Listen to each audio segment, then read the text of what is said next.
नमस्कार दोस्तों, मैं भी आप लोगों को लाइन से ब्लाउज की स्टिचिंग कैसे करना है वो बता रहा हूँ। इससे पहले मैंने जो वीडियो बनाया था उसमें डॉट हमें किस प्रकार से लगाना है और बेल्ट किस प्रकार से जोड़ना है वो बताया था। उसके बाद मैंने हुक आई की पट्टी हमें किस प्रकार से प्रोफेशनल तरीके से लगाना है वो बताया था।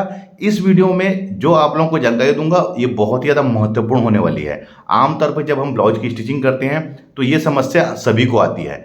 ब्लाउज का फ्रंट वाला हिस्सा हमारा बड़ा हो जाता है और पीछे वाला हिस्सा हमारा छोटा पड़ता है।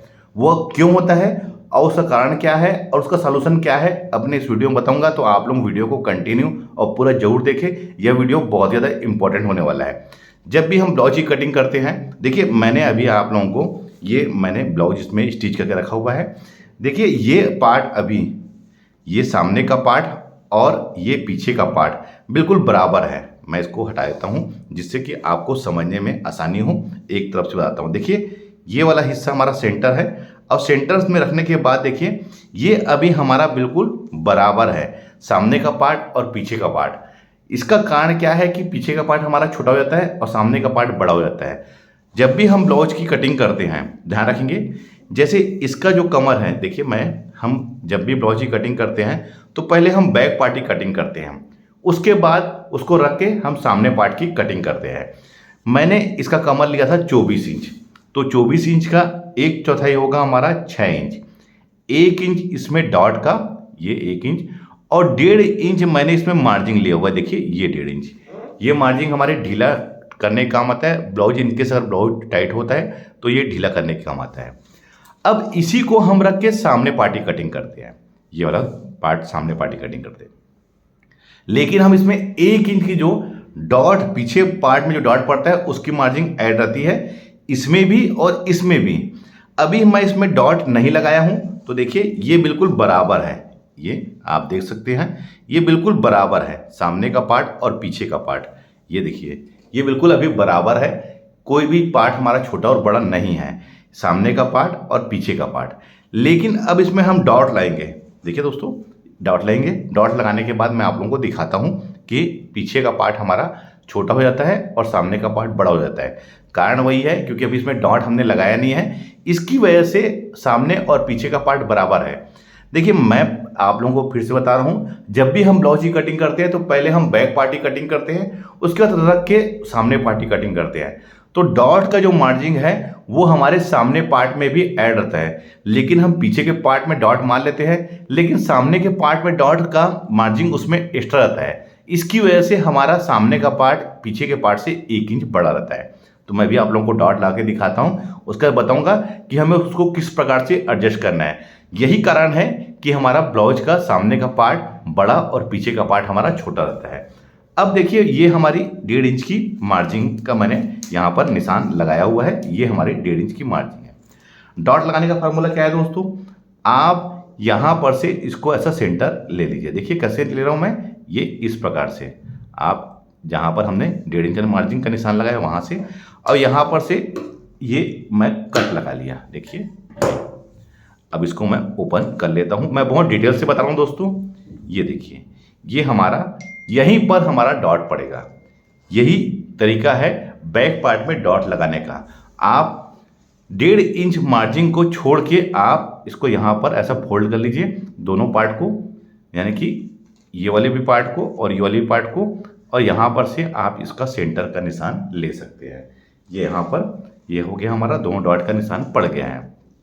अब हमें डॉट किस प्रकार से लगाना है, 1 इंच का मार्जिन मैंने लिया है तो इसमें भी हमको 1 इंच की ही डॉट लगाना है, लेकिन ध्यान रखना है इसका डॉट कितना इंच का रहेगा। ये रहेगा दोस्तों हमारा 4.5 इंच का। आप 4.5 इंच में यहाँ पर निशान लगा लीजिए और इस साइड में भी 4.5 में निशान लगा लीजिए। बिल्कुल इस प्रकार से मैं यहाँ पर से इसको सीधा खींच लेता हूँ, क्योंकि डॉट लगाने का सही तरीका क्या है उसको आपको समझना है। ये पहले आप इस निशान में आप एक स्टिच लगा लीजिए जिससे कि कपड़ा और अस्तर दोनों परफेक्ट तरीके से चिपक जाए और कोई भी प्रॉब्लम ना हो।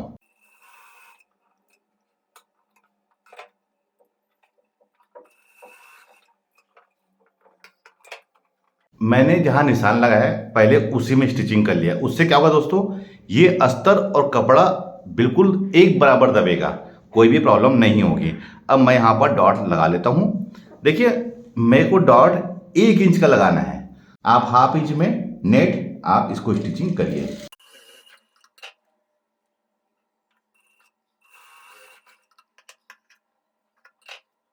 देखिए ये बिल्कुल मैंने हाफ इंच में इसको डॉट को लिया है। अब हमको ध्यान रखना है दोस्तों, इसमें हमको फ्रंट में ओपन कर लेना है। यहाँ पर से आप बिल्कुल सफाई से आप इसको ऐसा प्रेस कर लीजिए, ये इस प्रकार से। अब देखिए इसका डॉट बिल्कुल परफेक्ट लग गया है। अब ध्यान रखना है हमको, इस डॉट को हमको किस साइड फोल्ड करना है ये भी ध्यान रखना है आपको। छोटी छोटी चीज़ें होती है, इसी को हमको समझना है। इसको आप बाहर की तरफ, ये देखिए इधर इसको मोड़ लीजिए। ये हमने यहाँ पर डॉट लगा। एक चीज़ को हमको और ध्यान रखना है, जब भी हमको डॉट लगाना है ये डॉट को, तो हमको बिल्कुल यहाँ पर से कपड़ा देखिए ये ऐसे सीधा रहना चाहिए, इस साइड भी और इस साइड भी। कभी भी जब हम डॉट लगाते हैं तो ध्यान रखेंगे कि ना ये ऐसा तिरछा हो और ना ही ये इस प्रकार से हो, बिल्कुल ये स्ट्रेट ऐसा डॉट लगना चाहिए। अब हमने डॉट लगा लिया है। अब इसको हम जो सामने का पार्ट है, अब इसको इसके ऊपर रखते हैं। ये सेंटर है हमारा, देखिए सेंटर में मैं एक सीधी लकीर खींच लेता हूं जिससे कि आपको समझने में आसानी हो। ये अब देखिए ये वाला पार्ट हमारा, देखिए यहां से ये 1 इंच यहां से हमारा बड़ा हो गया है सामने का पार्ट, ये वाला पार्ट। इसी कारण से हमारा सामने का पार्ट बड़ा होता है, क्योंकि हम पीछे का डॉट है उसको लगाने के बाद जब हम इसको मेजरमेंट करते हैं तो सामने का जो हिस्सा है करीब यहां तक हमारा 1 इंच बड़ा हो जाता है। यही कारण है दोस्तों कि हमारा सामने का पार्ट और पीछे का पार्ट हमारा छोटा बड़ा हो जाता है। उस कंडीशन में हमें क्या करना है दोस्तों, आप प्रॉपर इसको यहां पर से देखिए शोल्डर के पास से, ये शोल्डर के पास से रख लीजिए और सेंटर को यहां पर ऐसा रख लीजिए, देखिए इस प्रकार से। अब जो हिस्सा हमारा बड़ा है, देखिए ये वाला हिस्सा हमारा बड़ा है, तो आप इसको यहां पर से कट कर लीजिए, ये ऐसा तिरछा कट कर लीजिए। किसके? बैक पार्ट के अकॉर्डिंग। ये देखिए ये बैक पार्ट के अकॉर्डिंग मैंने यहां पर से कट कर लिया है। आप शोल्डर से इसको मेजरमेंट करिए दोस्तों, ये शोल्डर के पास से ये बिल्कुल आगे और पीछे बराबर आ रहा है। तो बेल्ट वाला हिस्सा तो हमारा बराबर है। अगर बेल्ट वाला हिस्सा भी अगर बढ़ेगा दोस्तों तो आप यहां पर से भी नीचे से कट कर सकते हैं।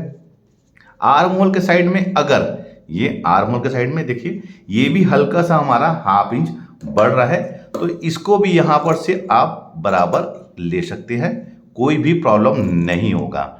ये इस प्रकार से, तो देखिए ये बिल्कुल अब हमारा बराबर हो गया है। यही कारण है दोस्तों, और इसका सॉल्यूशन यही है कि हमें इसको कट करके बराबर कर लेंगे। किसको? सामने पार्ट को, क्योंकि बैक पार्ट में डॉट लगने के बाद ये हमारा छोटा हो जाता है, क्योंकि इसमें 1 इंच में हमारा बैक पार्ट का डॉट का मार्जिन आता है, और इसी को जब हम रख के सामने पार्ट की कटिंग करते हैं तो इसकी वजह से हमारे सामने पार्ट में भी बैक पार्ट का डॉट का मार्जिन का ऐड हो जाता है। इसको हमको जब हम पीछे पार्ट में डॉट लगा लेंगे और सामने पार्ट को हम रेडी कर लेंगे, तब इसके बाद हमको इसको बराबर कट कर लेना है। किसके? बैक पार्ट के अकॉर्डिंग।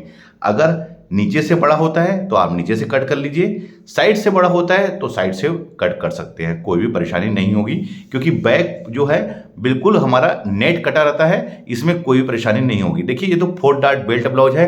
अगर 4 डार्ट सादा ब्लाउज है या प्रिंसेस कट है या कटोरी वाला ब्लाउज है, सेम प्रोसेसिंग आपको यूज करना है कि बैक पार्ट के अकॉर्डिंग हमको सामने पार्ट को रख के इसको कट कर लेना है सामने पार्ट को, क्योंकि इसमें बैक पार्ट में 1 इंच हमारा डॉट का मार्जिन ऐड रहता है। देखिए दोस्तों, मैं भी आप लोगों को लाइन से ब्लाउज की स्टिचिंग कैसे करना है और छोटी छोटी बातों को भी मैं बहुत ही डिटेल से आप लोगों को बता रहा हूं, तो आप लोग मेरे चैनल में बने रहिए। ये वीडियो आप लोगों को कैसा लगा मुझे जरूर बताइए। वीडियो अच्छा लगा है तो लाइक करें, शेयर करें। मिलते हैं अपनी किसी ऐसी जानकारी भरे वीडियो में, जब तक के लिए take care. Thank you for watching. जय हिंद।